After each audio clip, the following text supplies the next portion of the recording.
오늘부터 우리는 그 로마서의 세계를 여행합니다. 로마서는 신약성경의 서신서 중에서도 가장 핵심적인 책입니다. 또 이 로마서가 담고 있는 내용은 아주 다양합니다. 믿음의 세계의 아름다움, 또 은혜의 신비로운 느낌을 주는 것도 있고, 또 이해하기 어렵고 힘든 꼴짜기 같은 부분도 있습니다. 로마서는 일상의 사건들은 거의 없습니다. 복음서와는 다릅니다.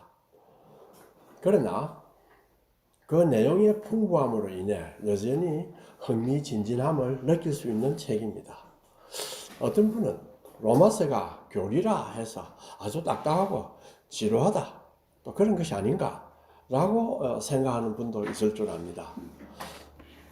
과거 영국 기독교가 쇠퇴할 때 그것을 이제 막으려고 애를 썼던 많은 이제 학자들이 있습니다. C.S. 루이스도 그 중에 하나고, 또 C.S. 루이스와 버금간다고 하는 도로시 세이어즈라는 사람이 있습니다. 그 사람은 오늘날 많은 영국인들이 교회를 왜 떠나느냐, 교회의 설교가 어렵고 딱딱한 교리를 가르쳐서 그런 것은 아니다. 교리가 지니는 풍성한 내용을 가르치지 않고 피상적이고 교훈적인 것만 가르치니 교인들이 교회를 오해하고 또한 기독교의 본질을 이해하지 못하고 떠나는 것이다. 이렇게 이야기를 했습니다.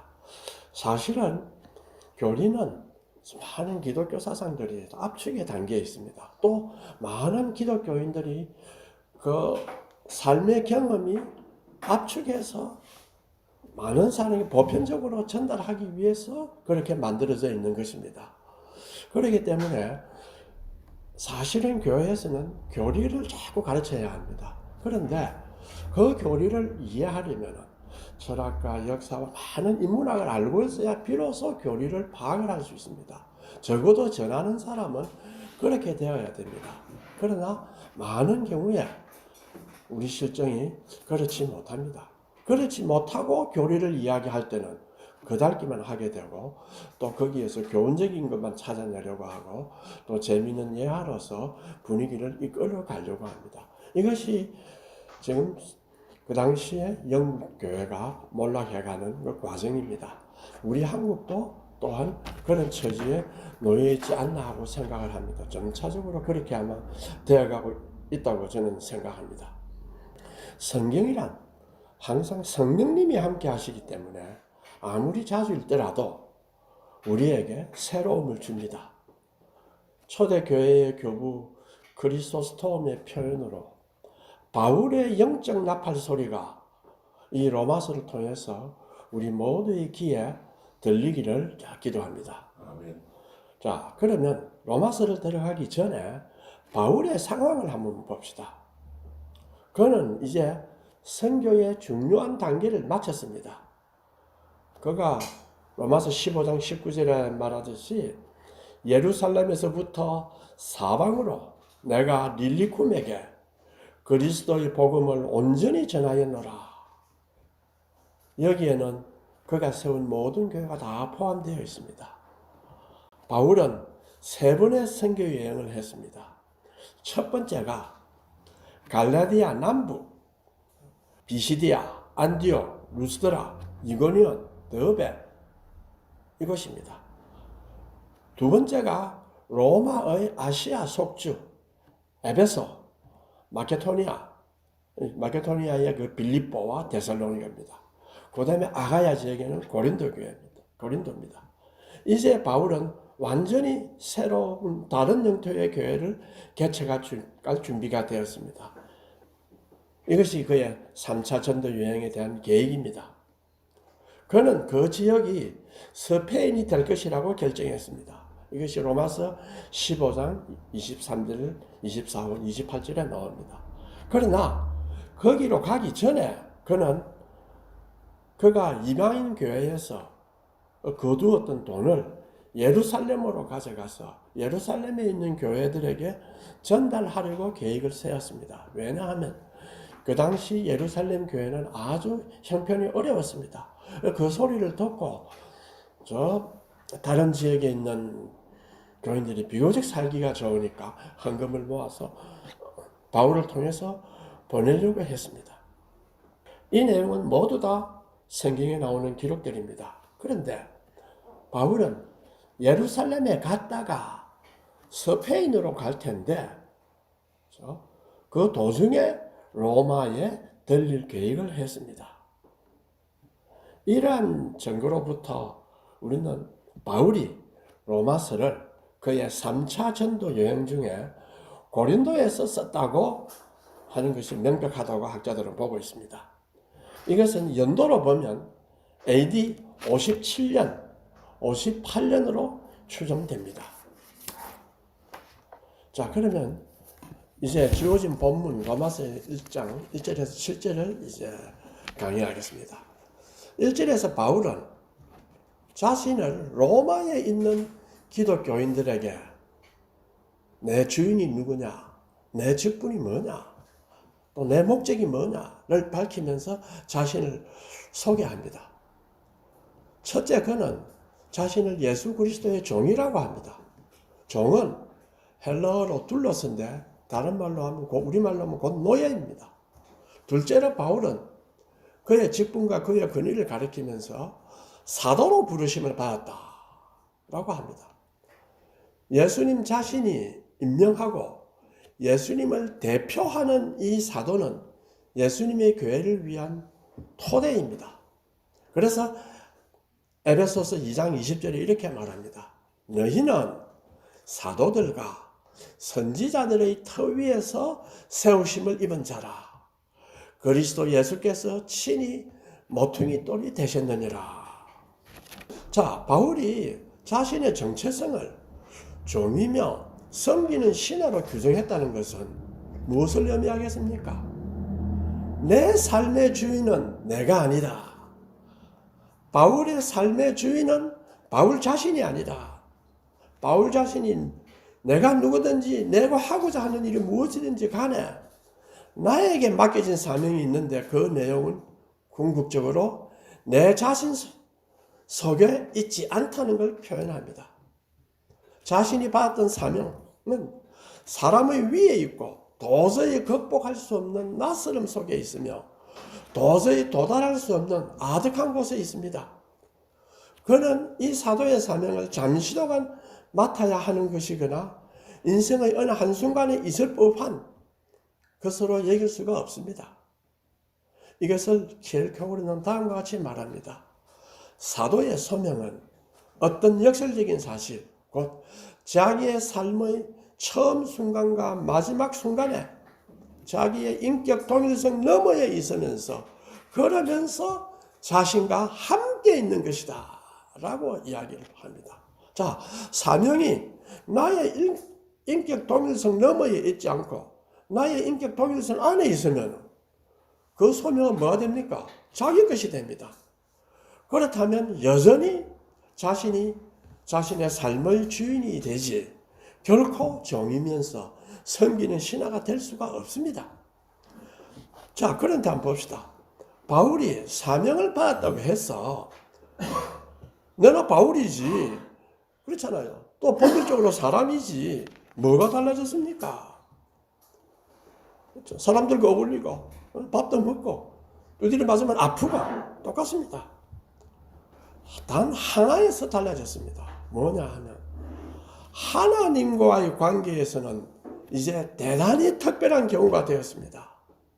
이 하나님과의 관계에서 또 이 하나님의 관계에 대한 인식에서 바울의 모든 삶이 흘러나옵니다. 자, 봅시다. 이걸 우리한테 한번 적용해 봅시다.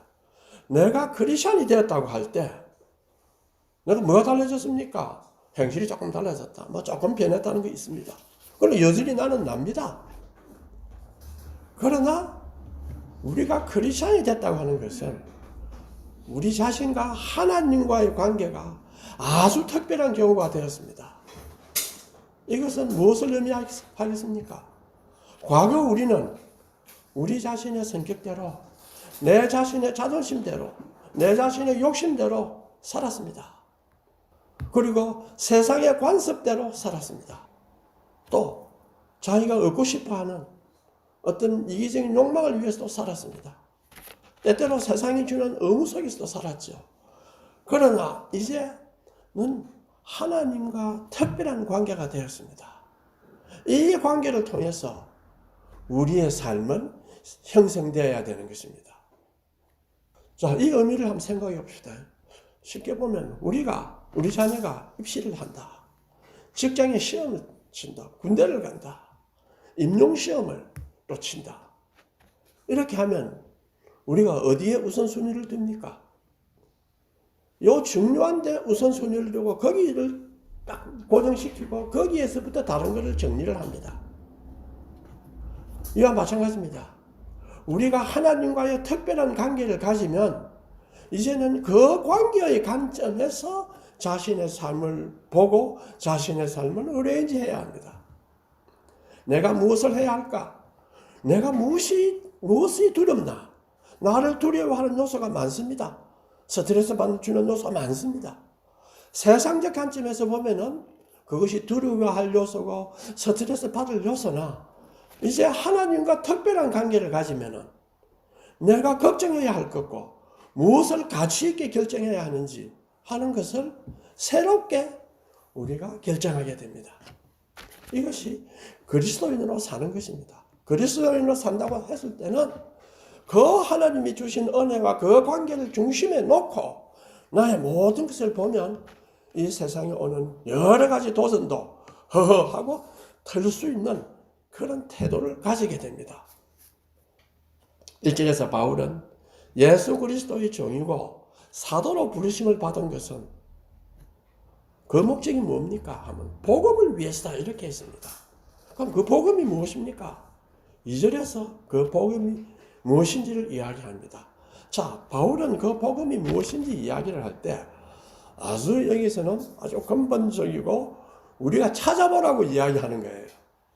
복음 이거다. 알겠지? 됐나? 이 뜻이 아닙니다. 첫째는 뭐냐면 하나님이 선지자를 통해서 그의 아들에 관하여 미리 약속하신 것으로 구약에 뿌리 박힌 것으로 봅니다.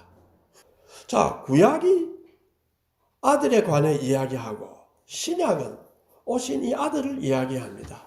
자, 복음은 뭐냐? 아들에 관한 이야기다. 거기에서 바울은 구약과 신약의 연속성을 두었습니다. 그리하여 하나님 말씀으로 구약과 신약을 통일시켰습니다. 그 근거가 뭐냐? 아들에 관한 이야기입니다. 그거 당연한 거 아니야? 이거 왜 그리 중요하냐? 이래서 질문할지도 모릅니다. 당시 유대교는 구약을 사용하였지만은 아들에 관한 이야기는 알지 못했습니다. 이것이 아들에 관한 이야기다 하는 것을 유대교는 몰랐습니다. 그래서 바울이 이것은 아들에 관한 이야기다 이렇게 말해 주었습니다. 바울이 비로소 예수 그리스도를 통해서 구약을 바라볼 수 있는 길을 열어주었습니다. 자, 시야를 바꾸어 준 겁니다. 제가 학교에서 교수님한테 배울 때 시야를 바꿔주는 교수들도 있고 막 디테일한 것만 해주는 교수들과 차이가 많습니다. 바울은 왜 위대하냐? 예수 그리스도를 통해서 구약이 어떤 거다는 것을 그 당시에 전파를 했습니다. 구약은 아들에 관한 이야기다. 그 다음에 3절, 4절에서 바울은 아들에 관한 이야기를 합니다. 자, 그럼 그 아들이 누구냐? 그 아들이 누구냐? 세 가지로 이야기합니다. 육신으로는 다윗의 혈통으로 났다. 다윗의 자손이다. 구약에 나오죠. 그 다음에 성결의 영으로는 죽은 자들 가운데서 부활해서 능력으로 하나님의 아들로 선포되었다. 이렇게 이야기를 합니다. 그러면서 세 번째로 그는 바로 우리 주 예수 그리스도다. 아들은 누구냐? 아들에 관한 이야기를 하는데 두 가지 성질을 갖고 있다고 이야기를 해요. 하나는 육신으로는 다윗의 자손이다. 성결의 영으로는 죽은 자 가운데서 부활하사 능력으로 하나님의 아들로 선포되었다. 그런 자가 존재한다. 그 사람이 누굽니까? 바로 예수 그리스도다. 이렇게 논리를 전개를 했습니다. 자, 그런데 이렇게 자세히 보면 바울은 예수의 두 본성을 대조합니다. 그렇죠? 완전한 인간으로 다윗의 자손입니다. 그리고 또 하나는 뭡니까? 성결의 영으로는 죽은 자 가운데서 부활하사 능력으로 하나님의 아들로 선포되었다. 이렇게 합니다. 좀 이상하지 않습니까?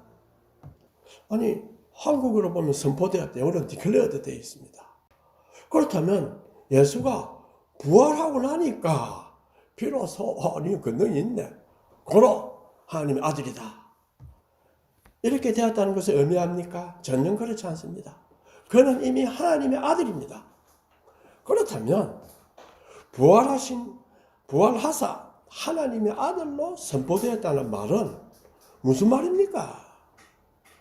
그 뜻은 이 부활은 하나님의 아들의 실존의 전환점이라는 것을 이야기를 합니다. 부활 이전의 예수님은 연약하고 낮은 가운데 있는 하나님의 아들입니다. 그러니까 자기도 두려워하니까 밤이 맞도록 기도하고 겟세마네 동산에서는 피땀 흘리도록 기도하고 많은 고난을 겪었습니다. 그런데 부활을 통해서는 무엇이 이루어지느냐? 권능 가운데 있는 하나님의 아들이 됩니다. 그래서 신학에서는 이것을 뭐라 하냐? 주님의 비하와 성귀라고 표현합니다. 자, 이 의미를 역사과학적으로는 규정하는 것은 불가능합니다. 종교사학파들이 아무리 역사적으로 예수가 누군가 따져서 이 의미를 찾아내려고 해도 불가능합니다. 우리가 빈 무덤, 그 다음 예수 부활 후 제자들의 변화, 십자가에서 제자들이 다 도망가고 숨어있던 제자들이 오순절 성령 이후에 급격히 변화됩니다. 이런 것들을 보고 부활은 역사적 사실이다. 이렇게 추론할 수는 있으나 그 의미를 규정할 수 없습니다. 그래서 그 의미를 모르는 어떤 한 친구가 이런 말합니다. 야, 죽었다가 살아나는 건 앞으로 문명이 발전해봐라. 얼마든지 가능하다. 인공지능이 발전하면 얼마든지 가능하지 않느냐. 예수의 부활의 의미는 그 뜻이 아닙니다. 그리스도의 부활이란 성령을 따라 하나님의 영이 예수를 일으키는 사건으로 하나님의 영이 예수를 일으켰다. 이 말은 영원히 이터니티가 시간 속에 개입한 대단한 역설적 진리입니다. 왜냐하면 시간 속에 어떻게 영혼이 들어갑니까? 영혼 속에 그 중에 시간이 한 부분이 있을 수 있지. 영혼이 시간 속에 들어갈 수 없습니다. 그렇기 때문에 큰 역설입니다. 사람들은 부활을 검증할 수 없다고 비판합니다. 당연하지요. 왜? 영혼이 시간 속에 있다는 사실은 시간 속에서 검증될 수 있는 진리가 아닙니다. 우리가 검증한다는 것은 시간 속에서 검증합니다. 또 인간이 그것을 검증할 것이 아니라 이 사상에 의해서 인간이 누구인지가 검증이 됩니다. 우리가 인간들 간의 관계 속에서 내가 누구다 를 할 때는 일부분을 인간을 이해할 수 있으나 완전히 이해할 수 없습니다. 인간을 내가 누구냐를 파악하려면 내 너머에 있는 존재자가 개입함으로 해서 비로소 내가 누구다라는 것을 알 수가 있습니다. 요약하면 영원히 시간 속에 왔다는 그 사실이 인간이 누구인지를, 내가 누구인지를 드러내주는 것입니다. 우리가 현실을 볼 때에 이제는 영원에 잇대어 보아야 합니다. 그런데 많은 사람은 현실을 보고 영원이 어떤 것인가를 추론하려고 의심하려 합니다. 잘못된 방식입니다. 이 세상은 악합니다. 이 악한 세상이 우리에게 도전할 때 세상의 방식으로 염려하고 세상의 방식으로만 반응할 것이 아니라 유한한 세계는 영혼에 비하면 먼지에 불과하다. 먼지를 그래서 이 세상이 전부라고 생각하는 사람고 남을 괴롭히고 하는 사람은 뭡니까? 먼지를 움켜쥐는 자입니다. 얼마나 불쌍합니까? 그러니까 주변 사람을 괴롭혀야 되죠. 그렇죠? 그걸 괴롭혀야 됩니다. 왜? 먼지를 움켜쥐고 사니까 그 속에 곧 사라진다.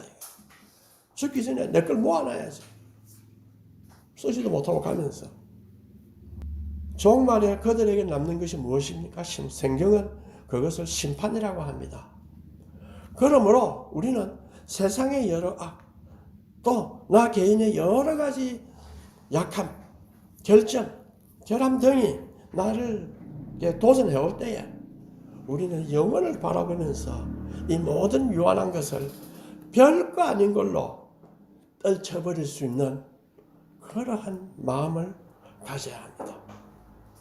바울은 또 5절에서 그로 말미암아 우리가 은혜와 사도의 직분을 받아 그의 이름을 위하여 모든 이방인 중에서 믿어 순종하게 한다. 저건 뭐 가장 뻔한 것 같지만은 여기에서 생각할 것이 몇 가지가 있습니다. 은혜가 무엇이냐? 그 다음에 믿음은 믿음이지 믿어 순종한다는 것이 무엇인가? 를 생각할 수 있습니다. 자, 그러면 여기서 은혜란 무엇입니까? 은혜의 핵심은 하나님이 한 인간을 좋아하시고 그 인간은 하나님 앞에서 기쁘게 살 수 있다 하는 사실이 은혜입니다. 이 은혜는 인간이 이성으로는 도저히 이해할 수 없습니다. 한번 보십시오. 내가 기쁘게 산다해서 기쁘게 사나? 아니 말이야, 나는 먹을 것도 없고 뭐도 없는데 나는 사람들을 괴롭히고 하는데 외롭고 힘드는데 뭐 기쁘게 삽니까? 그런데 이 은혜는 하나님이 한 인간을 좋아했기 때문에 그 인간은 하나님 안에서 기쁘게 살 수 있다는 뜻입니다. 이것이 은혜입니다. 이 은혜는 인간의 이성으로 도저히 이해할 수 없습니다. 그러나 은혜가 임하면 인간은 이것을 인식할 수는 있습니다. 오직 부활을 반사하는 빛 속에서 하나님과 인간 사이의 거리를 허물어뜨리심으로써 그 간격을 이어주신 그리스도의 선물로서 은혜는 존재합니다. 자, 이제 하나님은 저 먼 곳으로부터 바울을 아셨습니다. 청량할 수 없는 높은 가운데 계신 그 하나님은 바울에게 인식되었습니다. 그렇죠? 그래서 그는 뭐라고 합니까? 불가피하게 심부름꾼의 자격으로 다른 사람에게 나아가게 됩니다. 이제 달라졌습니다. 그래서 내가 부득불할 일이라 만일 복음을 전하지 않으면 내게 화가 있을 것이다. 이것이 은혜와 사도의 직분입니다. 자, 그렇다면 우리하고 한번 생각해 봅시다. 이 바울과 우리 그리스도인과 차이가 있다면 뭐가 있습니까? 위대한 바울이고 나는 조그만한 나다. 이렇습니까? 나는 도저히 쳐다볼 수 없는 수준에 있는 분이 바울이다. 이럴까요? 만약 은혜에 의해서 그렇게 된다. 은혜라고 한다면 그 차이란 조금 더하고 조금 덜하고의 차이에 불과합니다.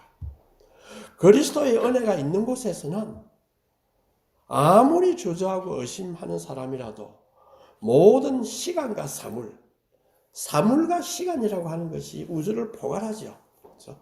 신비합니다. 그래서 시간은 신비합니다. 사물만이 우주를 포괄하는 것이 아닙니다.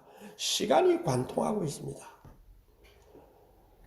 여기에서 전환이 일어나는 것이 뭐냐? 부활의 선포입니다.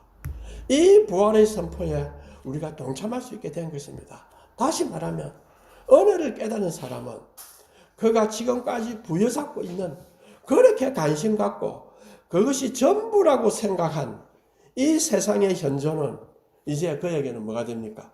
의심스럽다. 이 전부가 아니구나. Something more가 있다.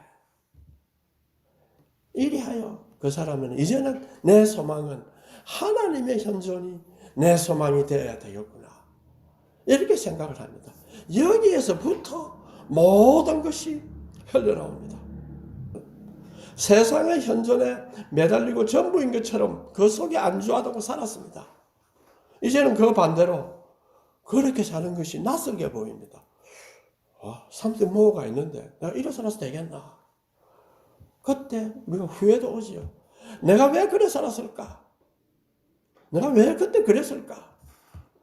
이제 은혜를 깨달은 사람은 하나님의 현존이라는 소망을 위해서 싸우지 않을 수가 없습니다. 여기서 중요한 것은 그 소망을 위해 우리가 싸울 때에 그것은 내가 가진 신념과 내가 가진 꿈의 관철이나 어떤 확신이 아닙니다. 오히려 하나님의 신실하심을 증언하는 것으로 바뀝니다. 이것이 은혜를 입은 자입니다. 그는 그리스도 안에서 하나님의 신실하심과 만났으며 그리고 그 신실함을 알게 되면서 그에 상응하는 자신의 인간적 신실함을 하나님께 이제 바치지 않을 수 없게 됩니다. 한 인간에게 나타나는 이러한 상응하는 신실함, 그것이 뭡니까? 하나님의 은혜의 수용입니다. 이 은혜의 수용이 바로 믿음입니다. 자, 그렇다면 이 믿음은 그 자체로 순종을 요청합니다. 그래서 바울이 그의 이름을 위하여 이방인 중에 믿어서 순종하게 한다. 바울에게 그 순종의 요청은 또한 다른 사람에게 향한 것입니다. 자, 이때 바울에게 있어서 순종은 뭡니까? 외치고 말씀을 비춰주고 흔들어 깨웁니다. 정신 차려라. 이것이 전부가 아니다. 그 말만 해가 되겠습니까? 말씀을 비춰줘야 됩니다. 이것이 바로 선교입니다. 이 점에서는 우리 모두 선교사입니다. 그거 외에 다른 어떤 선교도 없습니다. 손상호 선교사님의 동영상을 한번 본 적이 있죠. 잠들고 절망 속에 우두커니 지내는 사람들, 우리나라에는 여러 가지 이민 온 사람, 여러 나라에서 이민 온 사람이 많습니다. 대만에서도 오고 여러 곳에 옵니다. 유교와 불교다 하고 믿고 있는 대만 사람 후안인데 그래서 복음을 전했어요. 안 믿는다 했죠. 2개월 뒤에 만났더니 내가 주님을 믿겠습니다. 이렇게 바뀌어갑니다. 이민 생활 속에서 힘들어 불안한 또 불안 속에 있는 사람들에게 외치고 흔들어 깨워 하나님을 바라보라고 합니다. 자, 이걸 우리한테 한번 적용해 볼까요? 우리는 선교사 아니고 목사도 아니고 우리는 자기 일을 열심히 하는 사람입니다. 자기 일을 열심히 하는 것은 왜 저 사람 저렇게 성실하게 일을 할까? 그게 바로 소리 없는 외침입니다. 그렇죠? 또 그렇게 하면서 사람과 교제하면 주위 사람은 흔들립니다. 흔들리죠. 그리고 우리가 지혜의 말씀을 전하면 그들은 자연히 깨우치게 됩니다. 그런 점에서 우리의 모든 삶은 선교가 되고 또 우리의 모든 전도니 선교니 하는 것은 바로 저희가 맡은 임무를 충실히 사는 것입니다. 5절의 마지막 부분에 이방인 중에서 믿어 순종하게 하나니, 그래서 이 바울은 단순히 믿음만 언급하기보다는 믿음의 순종이라는 좀 더 확장된 구절을 사용했죠.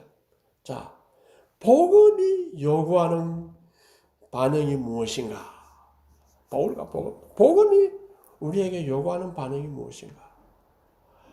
바울의 정의는 믿음의 순종입니다. 바울은 오직 믿음으로 의롭다함을 받는다고 로마서에서 다른 어떤 것보다도 로마서에서 강조합니다. 그런데 여기에서는 믿음의 순종으로 의롭게 된다고 씁니다. 존 스토트 목사님이 이걸 잘 지적했습니다. 자, 그러면 바울은 무슨 말하고 있습니까? 그렇지 않습니다. 내가 예수 그리스도를 주님으로 인정하면서 복종하지 않으면 그걸 구세주로 받아들였다고 할 수 있습니까? 할 수 없습니다. 6절에서 바울이 그들 중에 있어 예수 그리스도의 것으로 부르심을 입은 자라고 묘사합니다. 이것을 보면 분명 로마 그리스도인은 믿고 순종했었겠습니다. 그래서 존 무레이는 사도의 직분에 의해 촉진되었던 복음은 일시적인 감정 행위가 아니다. 그리스도와 그의 복음의 진리에 전심을 다해 헌신하는 것입니다. 라고 합니다. 그래서 로마서 10장 16절에 그러나 그들이 다 복음을 순종하지 아니하였도다. 이사야가 이르되 주여 우리가 전한 것을 누가 믿었나이까 하였으니 이것은 뭡니까? 믿음에는 순종이 나온다. 순종은 믿으면 듣기만 하는 거죠. 누가 믿었습니까? 순종 안 하는 걸 보고 누가 믿었습니까? 하고 이야기합니다. 복음이라고 하는 것은 철저하게 새로운 진리입니다. 지금 우리도 하도 많이 들어서 뭐 뻔한 진리도 생각할지 모르나 조금만 깊이 생각해 보면은 철저하고 새로운 진리고 사람이 한 번도 들어본 적이 없는 기쁘고 좋은 진리입니다. 이것은 전적 타자이신 하나님의 진리입니다. 그렇기 때문에 직접 이해할 수 있고 단번에 파악할 수 있는 여러 사물들 중에 하나가 아닙니다. 나에게 복음이 이해되어 간다는 것은 불가능하지만 된다면 그것은 하나님의 은혜로 이루어지는 것입니다. 때때로 단번에 이루어질 수도 있지만 대개는 가랑비에 옷이 젖듯이 이해는 천천히 이루어집니다. 그렇기 때문에 예수를 믿겠다고 한 사람은 인내가 필요합니다. 예수 그리스도는 복음이며 또한 역사의 의미입니다. 이 예수 그리스도를 통해서 비로소 역사는 목적을 가지고 우리의 삶의 의미가 나타납니다. 싫든 좋든 역시 복음은 이제 이를 믿는 우리에게는 하나님의 은혜로 임한 현상입니다. 이제 우리는 모두 복음 속에 들어갔습니다. 하나님의 은혜로 들어갔습니다. 자, 세상이라고 하는 것은 기본적으로 믿음이 무엇인지 모릅니다. 그러면서 믿음에 대해서 아는 줄, 또 믿음에 대해 많은 오해를 갖고 있습니다. 수십 년 믿음 생활을 했다. 뭘 했습니까? 교회 나갔다 이거야. 믿음 구원 받지 않느냐 이거야. 믿음이 공짜다 이거죠. 그렇죠? 왜 안 하겠습니까? 믿으면 천당 가고 마음대로 살 수 있고 믿으면 천당 가고 하는데 둘 다 딱 지고 있는 거 아닙니까? 그래서 어떤 사람은 믿음으로 어렵다는 것은 꼭 실력에 의지해서 공짜로 복을 획득하려는 것을 의미하는 것이 아닌가 이렇게 오해합니다. 그래서 그 사람들은 기독교인은 누구냐? 공짜를 좋아하는 사람이다 이거야. 우리 믿는 사람도 실제로 그렇게 생각하는 사람 많습니다. 이게 무속신앙이 기독교의 본질로 오해하는 사람이 많습니다. 기도하면 주신다고 했잖아. 나도 축복받아서 잘 살아보자. 하나님은 축복을 주십니다. 그러나 이것은 복음의 본질이 아닙니다. 바울은 이 축복을 기대하고 자신과 모순되는 가말리엘 문화에서 얼마나 미래가 창창했습니까? 그 자신과 모순되는 길을 바울은 걸어갔습니다. 7절을 볼까요? 바울을 이방인의 사도로 삼은 하나님은 다가온 당신의 나라를 위해서 로마의 그리스도인들까지 자기 것으로 취하십니다. 오늘날 성도로 부르심을 받은 우리는 옛 세상에 속한 자가 아니라 이제 새 세상에 속한 자입니다. 따라서 믿는 우리는 은혜에 의해서 새로운 피조물이라 하는 것을 우리는 잊어버리고 세상 속에 섞여 살지만은 문득문득이라도 그것을 생각해야 됩니다. 나는 새로운 피조물이다. 믿는 자는 새로운 진리 세계를 발견하고 그것을 추구하는 순종의 삶을 사는 자를 의미합니다. 믿음을 가진다는 것은 정말 풍성하고 넓고 깊고 사색할 요소가 많은 세계를 사는 사람입니다. 그런데 자신의 욕심과 석관과 이기심, 나타나고 싶은 인간 존재가 어떻게 믿음의 세계와 어울리겠습니까? 쉽게 믿음의 세계와 어울리기 쉽지 않습니다. 오히려 그런 사람들은 믿음의 순종은 이 괴로운 세계로 내가 들어가는 거다 이거야. 그 피하려 하지요. 그렇죠. 교회 한번 나. 또 하나님 믿는 사람 한 만나서 대화해보자. 피하려 합니다. 왜? 믿는다는 것은 나를 어떤 좁은 공간에 가두는 것으로 생각합니다. 믿음에 대한 전적인 오해입니다. 저도 고등학교 때, 대학 때 믿는다는 것은 나를 좁은 공간에 가두는 것이다. 굉장히 괴로워했습니다. 그래서 지금 청년들이 왜 현실이 something more가 있다고 생각하면서도 믿음에 관해서 두려워하는 이유가 믿음은 나를 좁은 공간에 가둔다. 그것은 어찌 보면은 때가 아닐 수도 있고 또 어찌 보면은 너무 우리가 잘못 가르쳤을 수도 있습니다. 그건 알 수가 없습니다.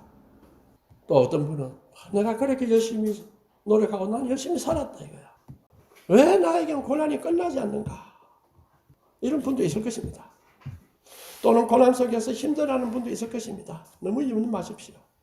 주님은 실제로 나오죠. 믿는 자에게 은혜와 평강을 주십니다. 우리 부모들은 이제 이것을 믿고 살아서 자녀에게 보여줘야 됩니다. 풍부한 말씀 이해와 그로부터 오는 삶의 변화, 분명한 신앙생활로서의 믿음의 순종은 자녀들은 속으로 감격하게 만듭니다. 그래서 자녀들은 부모를 존경합니다. 아니 우리 어머니 믿는다고 하면서 왜 저런 걱정이 많나? 믿는다고 하면서 왜 그래 두려움이 많나? 믿는다고 하면서 왜 주일 성수를 잘하지 않고 마음대로 사나? 믿는다고 하면서 왜 말씀의 풍부함을 잘 모르는가? 자녀들은 다 봅니다. 우리 꼬마들이 와 있으니까 우리 딸이 뭐라고 할 줄 압니까? 아빠, 할아버지는 이래 하시던데 다 보고 있어요. 이렇게 합니다. 얼마나 놀랐죠? 우리가 믿음의 순종을 하면 그렇죠? 풍부한 말씀 이해와 그로부터 오는 삶의 변화 그리고 분명한 신앙생활로서의 믿음의 순종을 하면 자녀들은 강력하고 부모를 속으로 존경하게 됩니다. 그리고 나도 그 길로 가야 되겠구나 이런 생각을 합니다. 그리고 그것은 평생 힘이 됩니다. 저도 저에게 제가 깨어하고 이렇게 할 때는 엄마 생각을 하죠. 우리 엄마가 어떻게 나를 키웠나? 우리 아버지가 마지막에 어떻게 살았나? 이걸 생각합니다. 그게 지금 나를 탄탄하게 만듭니다. 이래 살아가 안 된다. 끊임없이 내게 자극을 주고 있습니다. 우리 역시 믿는 사람은 우리 후손들한테 이걸 보여줘야라고 생각을 합니다. 바울과 복음이 오늘 설교 제목입니다.